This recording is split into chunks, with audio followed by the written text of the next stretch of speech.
Hello, hello. It's a concert book.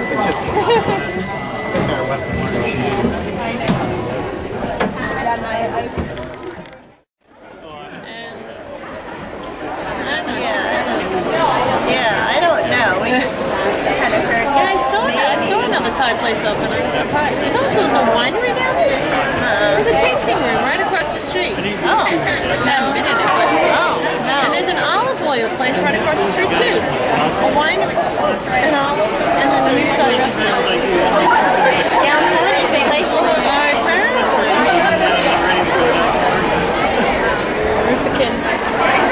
Ah, there.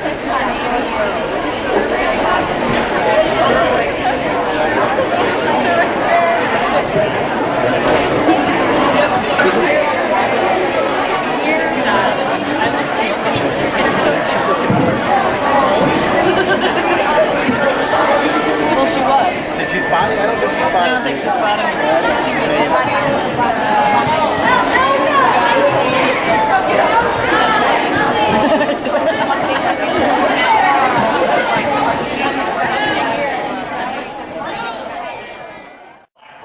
Michael T. and Tumwater Hill Elementaries, and as you can see, there is a whole mess up. But that's a good problem to have. So we're going to get started right away. We're going to start off with a couple tunes, and Mr. Landowski will take it away.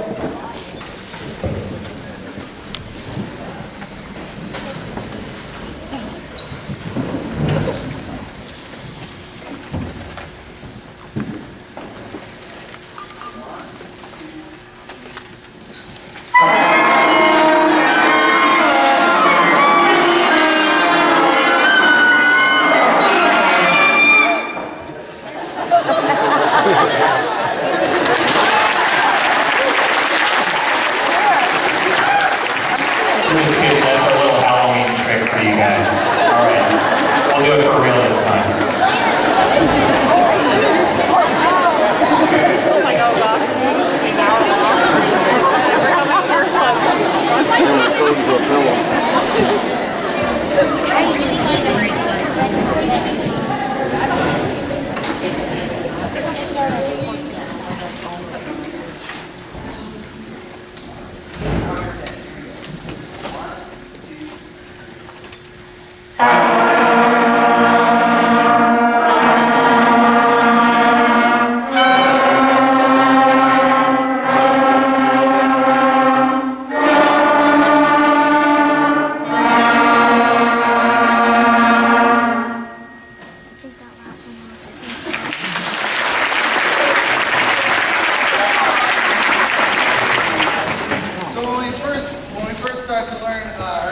Start off with five notes. It's kind of the first benchmark. They learn 5 notes. There's a lot of different tunes we can play with 5 notes, and so not only do they have to be able to play those notes and know the correct fingerings and the names, and which sounds like it might be easy, but when we're talking about different instruments, a C on the clarinet isn't the same as a C on the clarinet, or on the flute is not the same as a C on the clarinet. And so, they have to learn what their instrument-specific language is, and then what it looks like on the staff. And then, when we talk about certain things, like, what's a whole note? How long do we play? Okay, our breath is moving the whole time, are we going to count inside? It's pretty complicated stuff, and so they're doing a fantastic job. This next one is called Half the Time. And again, it's just kind of basic understanding of those first 3 notes in this case, 3 notes, but getting to know what it looks like on the staff and how we count as we go. So here's Half the Time.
just involves quarter notes. And again, it's how do we read music? And that's the big key is that music is a form of literacy. And so they're new, complicated symbols. It's a separate language, and it's just getting used to what some of them mean. So here we go with some quarter note rhythms, and it incorporates. They have to know how to tongue, how to create, separation in the sound.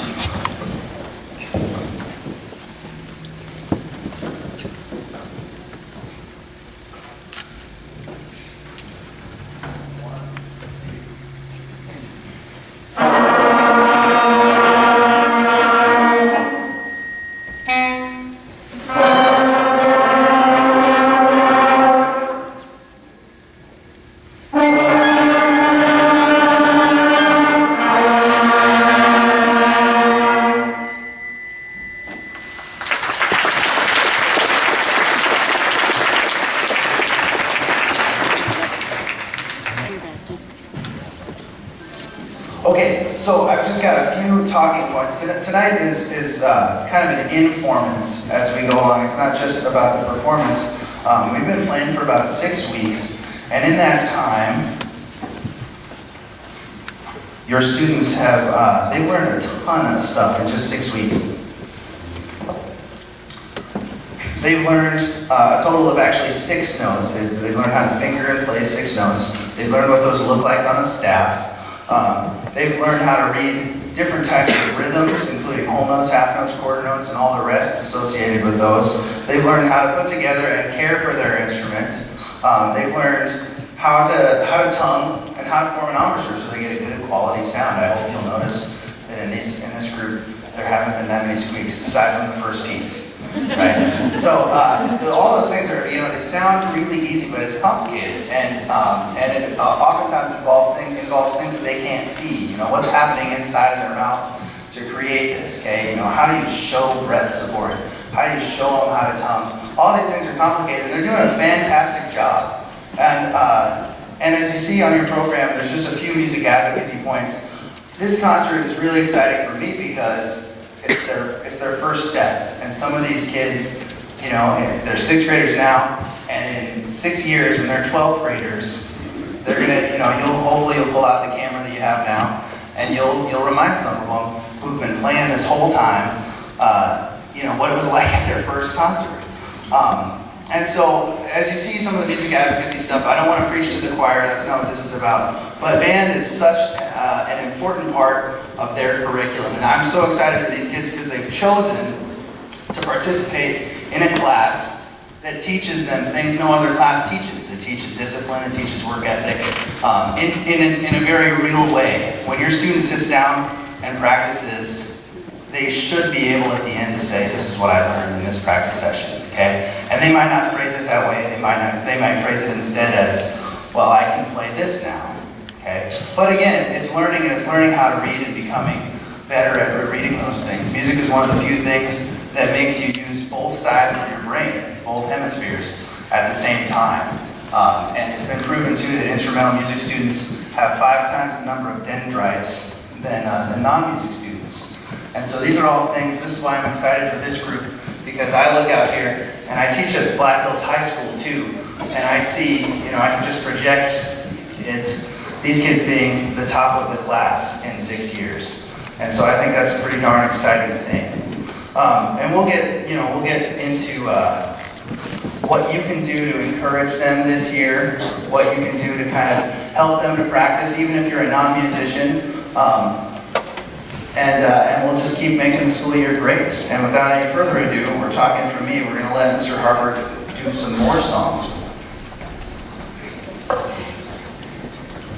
All right, so we just showed you basically what we did in the first 2 weeks of class with the whole notes, half notes, quarter notes. Now we're actually going to get into some actual songs that you might recognize. Okay, so this first one is everybody's favorite. It's a real crowd pleaser, Hot Cross Buns.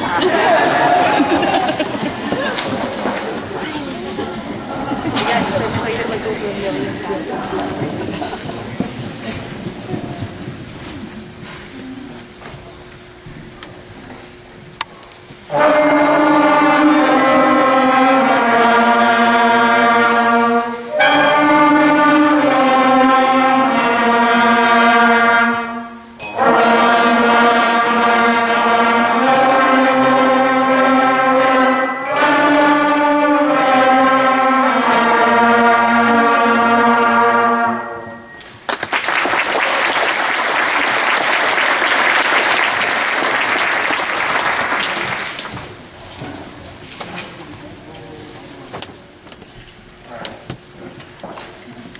And the hits just keep coming. Now we're going to play two other tunes. We're going to play Merrily We Roll Along and Au Clair de la Lune. And when I teach beginning band, I'm always amazed at how much they can play with just 3 or 5 notes. They can do a lot.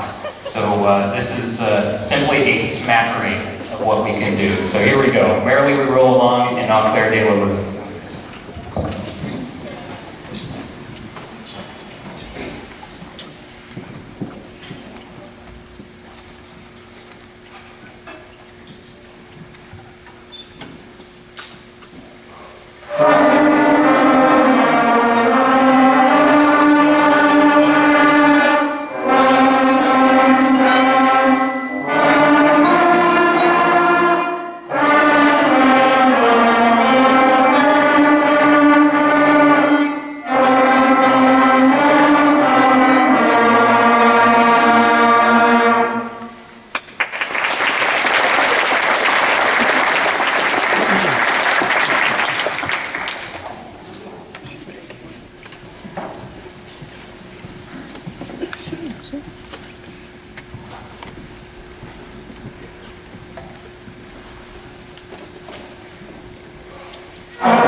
Okay, now not only do we play songs where we play all the same note at the same time, but we are also starting to get into songs where we're playing different notes at the same time.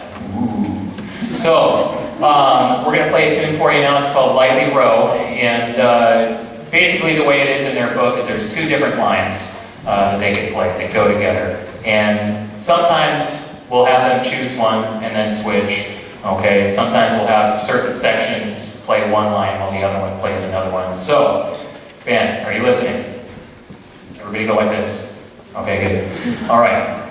If you are on this half of the band, you're going to start on line A. If you're on this half of the band, you're going to start on line B. Second time through, we switch. Got it? Go like this. All right, cool. Here we go.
All right, now real quickly I want to call your attention to the last page of your program here. You'll see something on it called 6th grade band karate.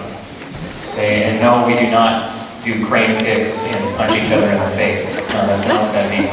So, band karate is it's essentially a system for us to check on certain skills to see if students are able to perform certain skills. And so on a lot of them, we will have something like a worksheet as well as a tune from the book that they have to complete and then play for us. And this lets us know that they're learning the things that they should be learning at the times they should be learning. And actually, one thing we're going to do next week is we're going to have a bead ceremony. And I know at least for my students, anybody who has their first 2 bead levels checked off gets a donut. Because everybody knows kids need sugar in the morning. So it's essentially a check-off program for learning certain skills, and it's also an incentive program. It's giving them a little bit of incentive to practice at home. And Mr. Landowski is going to talk a little bit more about how you can help them practice before we finish out. Yeah, our favorite thing is to load them up with sugar and then send them to their elementary classrooms. There's a few things, and in this first concert, we've never done a beginning concert this early before, the first performance, but we wanted to do it this time to give them a taste for what all this work is about. Why do we practice our instruments? Why do we learn? So that we can perform and so we can share what we've learned. And so I think after 6 weeks, they're doing a pretty solid job.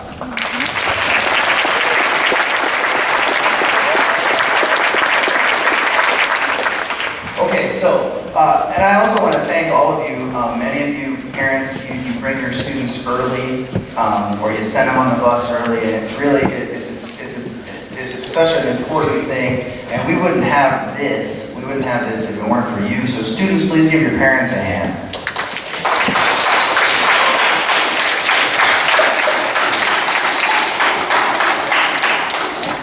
And now, as we approach the dark and dreary time of the year, and things start to get wet, and it's harder to get up in the morning, I want to encourage you to continue to make them, and also tell you a little bit of how you can help them with their band, quote-unquote, homework. It's probably easy to help them with some of their other homework because, we've all been through there, and some of you maybe hopefully played in band. How many of you, just out of curiosity, played in band? Awesome, that's cool, yeah. And for those of you who have played in band, you probably know this whole gig, and this speech isn't intended for you. But for those of you who don't know necessarily how to help, there are some things that we have to help you. Okay. First of all, there's a CD and a DVD in every book. The CD has every single line played with them. So if you can tell the difference between what's on the CD and what they're playing, you can help them, right? You can help them, and you can say, hey, can you play number 35 for me? Play it with the CD. Here you go. If they're not using the CD, encourage them to use the CD because it helps them know if they're doing it right. It's kind of like playing rock. Did you know anything about a CD? Except without all the flashy games and boards and all that stuff. Also, the band karate package. We wanted to include this so that you would know, at a bare minimum, what they could be practicing. If your student comes home and says, I don't know what to practice, or you say, hey, what are you doing in band right now? She's smiling. I don't know. Okay. You can say, well, how's that white beat coming along? Can you play number 23 for me? Can you play 35 for me?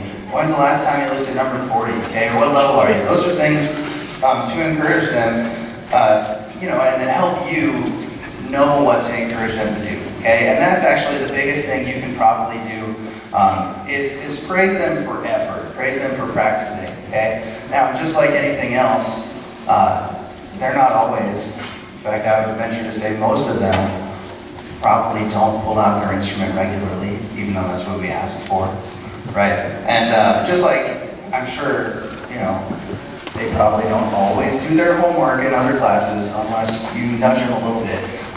And it's an important class, and the best thing you can do is praise them for trying, for doing some practicing, and encourage them to practice a little bit. Okay, and so we're trying to give you some tools to know what to encourage them to do, and hopefully that can, that'll help. These are kind of set up so that they have a list of things they can work on, and they can work as far ahead as they want. If I had a kid come in tomorrow and say I want to test for all levels, I would probably go out and buy a lottery ticket. But so they can work ahead. They can definitely work ahead. And then another thing you can do as we get closer closer, down the road, is you can ask them for a performance, and a performance can be as simple as calling up grandma and say, hey, I'm gonna have Mikey play this piece for you, okay? And then having them do that, or set up something at home, and again, encourage them, and please, don't back away when they're practicing in their room. I know it can sometimes be annoying, but it really is important, and hopefully, well, not just hopefully, but you will hear a difference as the year goes on. And that kind of gets me to the last point, and then we'll play our last piece. Band, each year, is kind of like getting on a plane, okay? So we all started together, we boarded, we're on this plane, and again, as the year goes on, playing an instrument is like being in a relationship, and there's going to be some ups and downs where we ask that you as parents and as kids, when you get to those times, and they'll just be small times, just short times, when, it feels like maybe they're not learning anything, or it feels like they're not getting better. A lot of times that's just because they have high expectations, because they're good kids. And so just keep them on the plane, keep them on board, okay? We don't lose anybody. The plane's not going down, we're going to land in June, and just keep them on for the year. And if in June they decide, well, I tried band, I liked it, but I'm ready to do something different, then that's fine. At that time, we're no longer in the air. But really, keep them going. And I only say this because, again, I know that it's tough on you to get them there early. It's tough on them to wake up in the middle of the year in January, February, and everybody at some point, hits that little bump in the road. They don't want to, but if you push them through, they'll get through it, and they'll like it better in the end, I promise. I see it at the middle school, we see it at the high school all the time. So thank you for your support. Keep it up. And without any further ado, we're going to play our last tune for you, which we've entitled, since it's not anywhere close to December, we've entitled it Holiday Bells. Okay, Holiday Bells.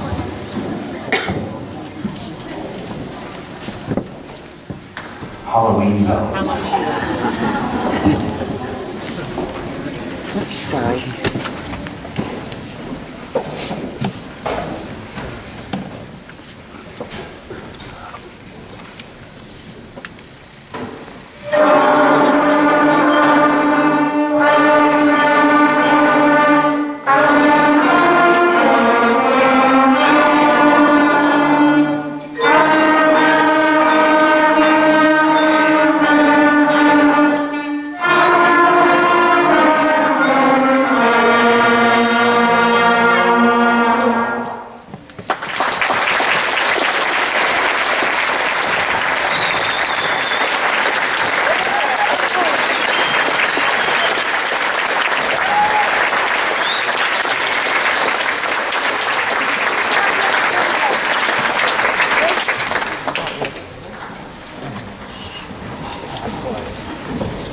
Thank you again for coming. We're gonna let you get out of here. And just ask, there are chair racks in the back and stand racks, and if the students can stay and help, just put those away. We'll wheel them on in the van room and we'll be out of here. Thank you so much. Have a safe ride home.